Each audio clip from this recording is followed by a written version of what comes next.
Ex-wife who cheated and abandoned our family years ago shows up at my door with another man's kid, wanting to be a family again. I slammed the door in her face. Some context here: my ex-wife Angela, 36, and I, 37, male, had met when we were in our mid-20s, when I was around 24. We were working at the same firm and that's how we met. After being in a relationship for 2 years, we got married, and within 3 years of our marriage, we had 2 daughters, now 9 and 7 years old. The second pregnancy was unexpected and she wasn't happy about it, but she didn't terminate it, even though I had told her that it would be okay with me if she did. Since I didn't want to put her through anything that she didn't want. After our first daughter, things were still great between us and we were as in love as we could be. But that changed after the second pregnancy. She became really moody and irritable and constantly picked on me or our eldest. But I just figured that this was because of all the hormones and stuff and tried to make my peace with this new version of Angela. We thought that this would change after a while, but things just got progressively worse, and my daughter and I learned to walk on eggshells around her. I was taking care of everything, even though she was supposed to be a stay-at-home mom. She had quit her job of her own volition after our first kid and did all the work around the house along with taking care of our eldest while I worked, until she got pregnant for a second time. We had to hire a housekeeper while she was pregnant because she said that she was too tired to do the work around the house along with looking after our kids. I agreed, even though it was slightly out of our budget since I wasn't earning enough at the time. I agreed to hire a housekeeper because I didn't want to inconvenience Angela, especially while she was pregnant. I assumed that she would return to looking after the house and kids during the day after our second daughter was born. Also, let me just make it clear that I wasn't one of those husbands who didn't do anything around the house after coming back from work. I did whatever I could to help out, even though I used to be exhausted from working. After she gave birth to our younger daughter, I thought that she would take a few months, but then she would bounce back and we could go back to our normal lives. But several months passed and she showed no signs of changing. She remained just as cranky and irritable and refused to do any work around the house. She would just sit at home all day and watch television. She didn't even play with the kids or anything and would pay our neighbor to take them out to the park occasionally. I don't mean to sound resentful, but I did feel that way because I was slogging at work, day and night. And she wouldn't even do the bare minimum at home. It was also proving quite expensive for me to pay for a housekeeper to do all the cooking, cleaning, and other miscellaneous household chores. I had to take care of all the other expenses as well, and I wanted to save money for our daughter's future too. That was becoming almost impossible because Angela refused to help me out in any way. So after almost 6 months since our younger daughter's birth, I decided that we couldn't go on like this and I had to talk to Angela. I knew that this was going to be a difficult discussion, so I asked my parents to watch our daughters for one day and they agreed. That day, I sat Angela down and I told her that I knew she was tired after 2 pregnancies, but I needed her to help me out here and work with me.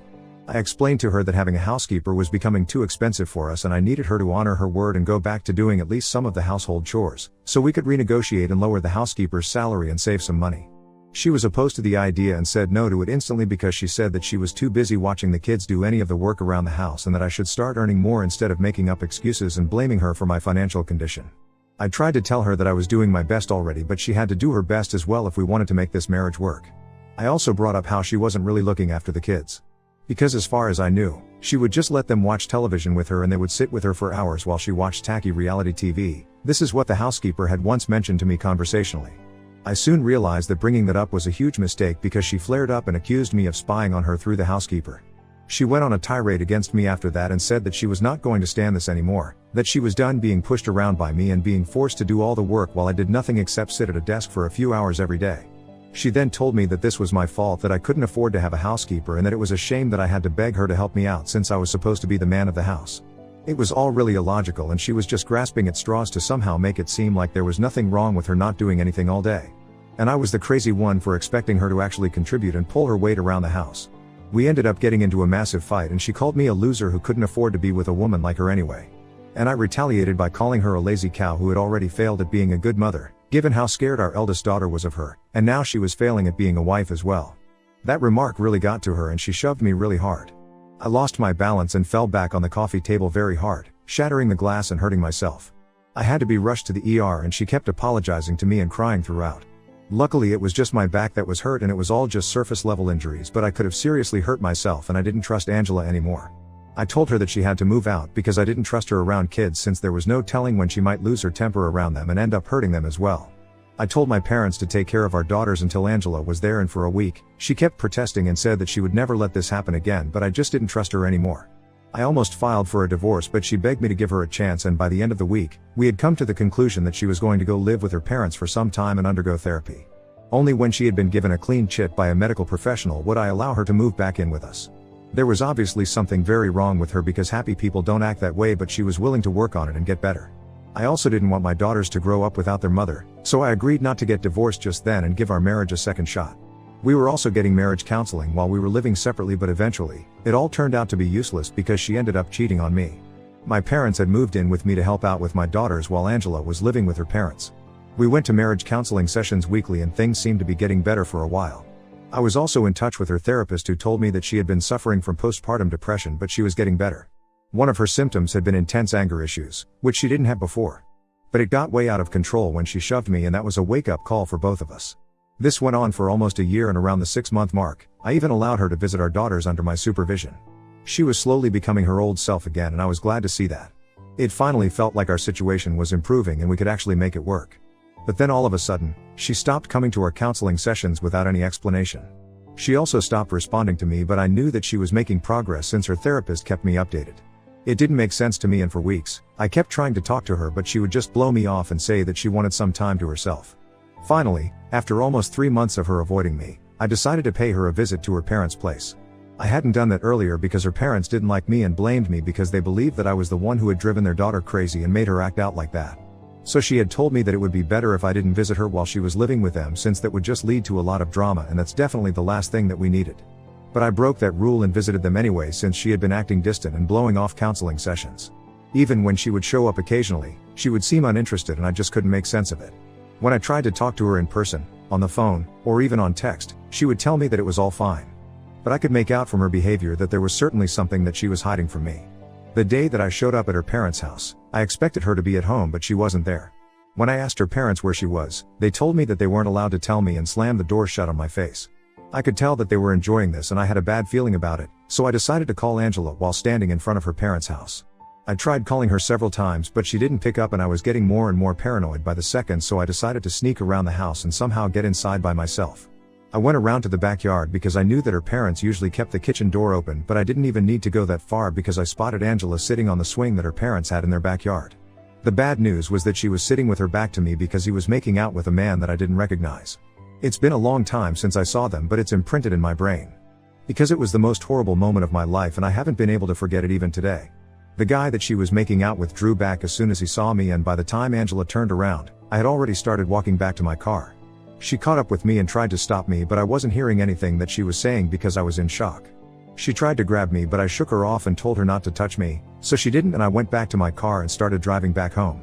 I blocked her everywhere as soon as I got home so she wouldn't have a chance to explain, and told my parents that I wanted them to look for a lawyer for me and informed them of what I had just witnessed when I visited Angela's parents' house. I didn't see her or hear from her until we had to meet with the court-appointed mediator for our divorce settlement. I had pretty much turned into a robot by that point and was just functioning for the sake of my daughters, but I had completely shut down emotionally. I didn't feel anything even when I found out that Angela was terminating her parental rights because she had made up her mind that she didn't want to be with us anymore. That she wanted to be with the guy, let's call him Sean, that I saw her with the other day. He was her childhood friend, and while they had grown apart after high school ended, they had reconnected when she moved back in with her parents, and she had apparently fallen in love with him. Her parents also supported this, which is probably why they had been right about her making out with him in their backyard despite being a married woman with 2 kids. Apparently, they had always wanted her to end up with Sean, and they were happy that Angela was finally choosing herself and her own happiness, as if she had ever been capable of doing anything other than that. The divorce was a long process because even though she had been cheating on me, she still wanted to qualify for alimony. It took us a while, but my lawyer and I fought hard and made sure that she didn't get anything in the divorce because it was all rightfully mine, since I had been the one paying for everything for so long while she did nothing but watch television at home. It has been 5 years since the divorce finally came through, and we succeeded in our goal to make sure that she walked away with nothing. The months in which I was dealing with the divorce were some of the hardest times for me, but I knew that I couldn't break because I had to look after my daughter since they had nobody except for me. My parents were obviously really helpful and supportive, and I can't ever thank them enough for being there for me throughout, while I juggle work and taking care of my kids. It has been 5 years since, and even though back then, the divorce seemed like the worst thing that could possibly happen to me, I'm thankful for it now. Because I don't think I would have been in the place that I am today had it not been for my decision to leave Angela. Life has really treated me well since then, and I'm in a much better place now in every respect. We have since moved into a bigger house because I get paid better now and I don't have to spend money on anyone apart from myself and my daughters. My parents live close by and drop in from time to time as well. I have friends who love me, and my daughters are as happy as can be. That's all that a man needs, and I'm so thankful to the universe that it's all going well for me now. Or it was until Angela showed up again a few days ago.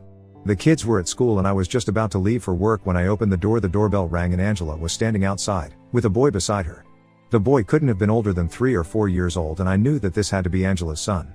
I was taken by surprise when I saw her standing outside my door and was still trying to process it when she started crying and said that she was here to apologize and make things right with me. She told me that she was finally ready to be a family again and give our marriage another chance. I couldn't believe that she was back here after all these years, and now, she wanted to give our marriage another chance, like it was up to her to make that decision. Within a split second, I made up my mind and decided to shut the door and turn her away because I didn't want to get into whatever this was. But before that, I told her that this was not her family anymore. I had stopped being her husband the day she cheated on me with Sean. The divorce was just a legal obligation. And she herself had given up custody of her daughters, so now, she had no right to refer to us as her family. After I said that, I shut the door and told her to go away because I didn't want her anywhere near my property. I would have cursed her out as well because I was really angry, but I refrained from doing that because of the little boy. I could hear her wailing outside my door for a couple of minutes after I shut her out, but I decided to ignore it, and once I made sure that the coast was clear, I went off to work. I tried really hard not to think about it because that would just weaken my resolve, and I couldn't afford to let that happen. I almost succeeded in forgetting that Angela had even showed up at my house. But as soon as I came back home from work, I received a call from my parents demanding an explanation as to why I had turned her away. They told me that Angela had contacted them after I turned her away and shut the door on her face, and she had been devastated. My parents said that they were the ones who had given her my new address and told me to visit me since she was in the process of getting divorced from Sean and finally had a chance to make things right with me. They told me that Angela had reached out to them about a month ago and this had been in the works for quite some time. My parents believed that it was about time that I thought about my kids because my daughters needed a mother and there was no better mother than Angela. So they decided that she deserved another chance and told her where to find me and what to say to me. I got really mad at them because it was not their place to forgive her and decided to give her another chance without even asking me if I would be okay with that. It could have been really bad if the kids had been at home, and it was really reckless of them to pull something like this. So I told them off, but they refused to acknowledge that they had made a mistake because they had helped me during my divorce by taking care of the kids. And even now, occasionally, they do look after the kids, and they believe that whether or not I wanted to patch up with Angela was up to me. But they had an equal right to decide what was best for the kids, and I couldn't take that away from them. I thought it was ridiculous of them to believe that because at the end of the day, they were my daughters and not theirs. And while I respected them and would always be thankful for what they did for me during my divorce, I don't think it was their place to let Angela back into my life again. We got into a bit of a fight, but they told me that I was the one who was out of line here and was being selfish by not giving Angela another chance. They told me that they had done their due diligence and were sure that she was a different woman now and deserved to be a part of my daughters' lives, even when I reminded them that she had signed her rights away. They said that it was insulting that I believed they would put my daughters or me in harm's way and accused me of ruining their lives by being too arrogant to accept that they needed their mother. It's been a few days now and I don't think I was out of line or selfish because I've thought about this a lot. Ida for not giving my ex-wife a second chance at being a mother? Update 1. About a week has passed since Angela showed up at my door with her son, and recently I found out the truth about her relationship with my parents. It's honestly so disturbing that I don't even know where to begin, and I'm still struggling to process it myself. It's mind-boggling how all of them have betrayed me without batting an eye. Apparently not only were they the ones who had told her my new address, but they had been in touch with her all along. I had cut her out of my life after the divorce, but they hadn't because they believed that she would come around at some point. They wouldn't talk much, only once a month maybe. But that was enough for me to feel betrayed. Sean had made Angela sign away her rights after she was sold with the divorce papers and had given her an ultimatum to either abandon her family and make a new life with him, or she could keep in touch with her kids and fight for their custody, but that would mean that she would have to leave him behind. It had been a difficult choice for her to make, according to my parents. But she ended up going with Sean, to make a new family with him, instead of sticking with the family that she already had. My parents said that Angela had contacted them shortly after I filed for divorce to tell them about her situation and asked them to help her because she wanted to still stay in contact with her kids privately. She had told them that she had been backed into a corner by both of us, and either way, she wouldn't be able to see her kids. Because I had been fighting for full custody with supervised visitation rights while Sean had instructed her to abandon her kids altogether. Even if she did fight for custody and went against Sean, the chances of her getting partial custody were slim, given the circumstances of our divorce, also her history of having issues controlling her temper. So fighting for custody seemed like a waste of her time and resources. There was a very real chance that she could lose both Sean and custody of our daughters in the end, if she decided to fight. And that's where my parents came in. She met them in private and practically begged them to let her stay in touch with her daughters and help her out by acting as the bridge between them. She was aware that once she signed her rights away, she would not have any visiting rights, let alone supervision. But my parents would, and they planned on exploiting that. They successfully did so and fooled me for ages by going behind my back to allow Angela to meet our daughters. And they did so because Angela's situation struck a chord with them and they realized that they couldn't, in good conscience, keep a mother apart from her kids. Stabbing their own son in the back for years, however, didn't hurt their conscience one bit. They told me that whenever I would drop our kids off at their house, they would invite Angela over and let her spend time with them. My kids never told me that they were meeting their mom because my parents would bribe them with toys and candy, so they would keep their mouths shut about this. Anytime I would ask them about what they had done at their grandparents' house, my daughters would tell me that they played games with my grandparents and their friend. I always assumed that they must be talking about my parents' actual friends whom I already knew, but apparently, that's what my parents had told my daughters to refer to their mother in case I asked them about their day. I couldn't believe that my daughters had been lying to me as well, but I forgave them because they're just kids. And also because Angela and my parents had really manipulated and intimidated them into keeping quiet. After I learned the truth from my parents, when I asked my daughters if they had been meeting their mother behind my back, they started crying and told me that they couldn't tell me because they would be punished by God if they did. So Angela and my parents must have really drilled it into their heads that there would be dire consequences if they told me the truth, and that's why they had been so secretive and vague all along. I also felt like a terrible father for never asking my daughters which friends of my parents they were spending time with, because it just as easily could have been someone else. Someone more dangerous than Angela, and I never would have found out. But I'm going to put an end to it now since I'm getting a restraining order against all of them. I already have written proof of this, since my parents sent an email to me to tell me the truth, a couple of days after my fight with them. They had believed that the email was going to make me realize how desperate Angela was to remain a mother to her daughters, without losing the alleged love of her life. And that would somehow make me forgive everyone involved, but all that it did was make me realize that everyone here was a nasty little liar and I couldn't trust anybody anymore. It's also ironic how Angela signed away her parental rights and had to resort to meeting our kids in secret like it was a crime. All because Sean didn't want her to have any contact with her previous family. And he was supposed to be her one true love, but now, even they were getting divorced, and all that turned out to be for nothing. They even had a son together, but according to my parents, Sean wanted nothing to do with her or his kid now because he had received a job offer and was moving away in a couple of months. Angela had started working again recently and their son had started kindergarten here, so she didn't want to move with him, which is why they had been fighting for a long time. It had finally all come to a head 3 months ago when Sean told her that he was done and he was taking that job and moving out. He didn't have any interest in being a family man anymore because it clearly meant that he would have to sacrifice his own future and happiness just to make her happy, and he wasn't ready to do that. This was all meant to make me feel sorry for Angela, but the only purpose that it served was making me feel like justice had finally been served. I have already spoken to my lawyer and the petition for the restraining orders has been filed. My daughters and I have also had a proper discussion about all of this, and I have told them that moving forward, they will never be seeing their grandparents or their mother again. And they seem to be okay with it for now, but we are still going to go to therapy and try to work things out. Because I'm sure that this is going to be difficult for them and probably has been quite difficult for them for the past 5 years. But this all ends now. Update 2. Hey, guys. Thank you so much for all the concern and support here. I'm really grateful that so many people have been sending lovely messages and blessings to my daughters. My parents and Angela have been served with restraining orders and are supposed to appear in court in a few days. I don't know how they feel about any of this because I have blocked them on every possible platform and have also told my friends not to speak to them in case they contact them. I have also amped up the security around my house and have been working from home for a couple of days. I had spoken to my daughter's school authorities and told them about the situation, too. Initially, I didn't intend on letting them go to school for a few days, but I didn't want their education to suffer because of Angel and my parents. So now teachers are supposed to keep an eye on them and not let anyone apart from me pick them up after school. I'm doing everything in my power to make sure that they can't get to us because I'm sure that they will try. So far it's been good, and I'm hoping that after we get that restraining order, they still continue to stay away. Update 3. Hi. So this is going to be a really short update, but we got that restraining order, and for the next 5 years, all 3 of those maniacs are going to have to keep their distance from me and my daughters. Unless they want to face terrible consequences, obviously. I'm still keeping all the security measures that I took in place for a while because the last I saw them, they looked really pissed and I don't want to risk anything. My daughters and I are attending regular family counseling sessions, and I think that we are going to make a lot of progress in the coming few months. We have already made considerable progress. Honestly, all I want now is for my daughters to be happy, and that's it. So please keep sending us your best wishes, we need it.